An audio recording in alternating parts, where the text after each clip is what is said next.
लाहौर थाना भगवानपुरा के इलाके में मजदूर को मजदूरी मांगना महंगा पड़ गया। रमजान नामी मजदूर सिगिया रोड पर सरिया मिल में मजदूरी करता था। मुबैना मिल मालिक के कहने पर मुंशी ने चलते पंखे में धक्का दे दिया। रमजान मौके पर ही बेहोश। 1122 ने तिबी इमदाद के लिए अस्पताल मुंतकिल कर दिया। तशद्दुद के बाद सारा चेहरा जख्मी, 2 दिन होश न आया। रमजान नामी मजदूर कुछ बोल सकता है और ना ही ये कुछ खाता है। डॉक्टरों ने सिर्फ जूस का इस्तेमाल बताया। निजी फैक्ट्री के मालकान का नाम तारक और आसिफ बताया जाता है। जिन लोगों ने इन पर तशद्दुद करवाया, तशद्दुद करने वाले अफराद इतने बास हैं कि इस मामले को 2 दिन हो चुके हैं। मुतलका थाना भगवानपुरा अभी तक ख्वाब खरगोश के मजे ले रहा है। गरीब माँ की वजीर आला पंजाब मरियम नवाज से अपील है कि हमें इंसाफ दिलवाया जाए। मैं की करा, मेरा ये बच्चा है, मैं ਇਹਦੇ ਸਿਰ ਤੇ ਮੇਰਾ ਘਰ ਚੱਲਦਾ ਸੀ। ਉਹ ਪੈਸੇ ਲੈਣ ਗਿਆ, ਉਹਨਾਂ ਨੇ ਪਤਾ ਨਹੀਂ ਕੀ ਹੱਥ ਪਾਈ ਹੋਏ ਨੇ, ਕੀ ਧੱਕਾ ਦਿੱਤਾ, ਪੱਖਾ ਇਹਦੇ ਤੇ ਡਿੱਗ ਪਿਆ ਹੈ। ਤੇ ਮੈਂ ਕਹਿੰਦੀ ਆ ਵਜ਼ੀਰ ਆਲਾ ਦੇ ਹੱਥ ਅੱਗੇ ਹੱਥ ਜੋੜਨੀਆਂ ਕਿ ਕੋਈ ਹੱਕ ਮੇਰੇ ਬੱਚੇ ਦੇ ਰਹਿਮ ਕਰੋ।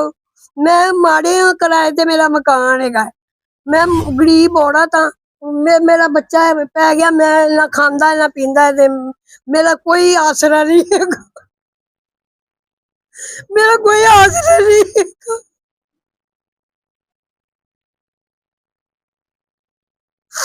मेरा कोई आसरा नहीं है। मैं ਇਹਦੇ ਸਿਰ ਤੇ ਲਾਲੀ ਪੈਂਦਾ, ਮੇਰਾ ਕੋਈ ਆਸਰਾ ਨਹੀਂ ਹੈਗਾ, ਮੇਰਾ ਕੋਈ ਆਸਰਾ ਨਹੀਂ ਹੈਗਾ। ਇਹਦੇ ਸਿਰ ਤੇ ਮੇਰਾ ਬੱਚਾ ਨਾ ਖਾਂਦਾ ਨਾ ਪੀਂਦਾ, ਜ਼ਖਮੀ ਹੋ ਗਿਆ ਹੈਗਾ।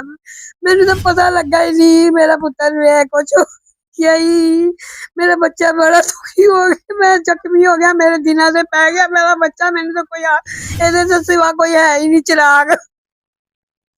ਵਜ਼ੀਰ ਆਲਾ ਨੂੰ ਕੀ ਅਪੀਲ ਕਰੋਗੇ?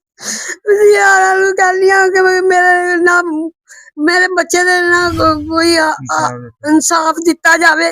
ਜਿਨ੍ਹਾਂ ਨੇ ਇਹਨੂੰ ਧੱਕਾ ਦਿੱਤਾ ਹੈ ਉਹਨਾਂ ਕੋਲੋਂ ਸਾਨੂੰ ਕੋਈ ਮਦਦ